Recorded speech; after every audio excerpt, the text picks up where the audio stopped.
Israel Gaza युद्ध में Hamas और हिजबुल्ला इजराइल से सीधी लड़ाई लड़ रहे हैं, लेकिन यह लड़ाई सुनने में जितनी आसान है, हकीकत में उतनी आसान है नहीं, क्योंकि इजराइल और हमास के पीछे से एक दूसरे के कट्टर दुश्मन अमेरिका और ईरान भी पर्दे के पीछे से युद्ध लड़ रहे हैं। यही वजह है कि इजराइल के लिए हमास को परास्त करना आसान नहीं है। दरअसल इजराइल के कट्टर दुश्मन हिजबुल्ला ने बीते 5 महीनों में इजराइल पर कई हमले कर हमास के लिए समर्थन दिखाया है।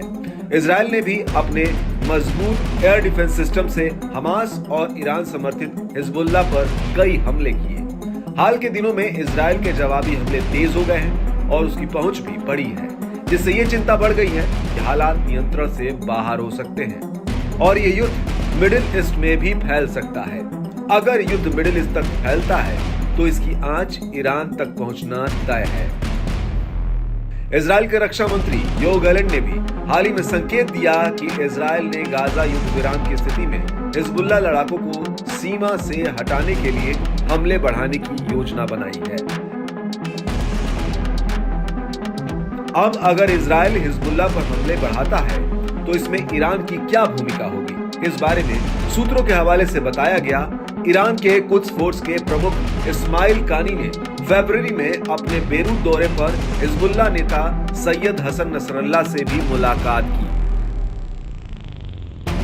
सूत्रों के मुताबिक इस मुलाकात में कानी ने चर्चा की थी कि अगर इजराइल अगली बार हिजबुल्ला को निशाना बनाएगा तो ये एक आक्रामक हमला होगा जो तेहरान के मुख्य क्षेत्रीय साझेदार को गंभीर रूप से नुकसान पहुंचा सकता है।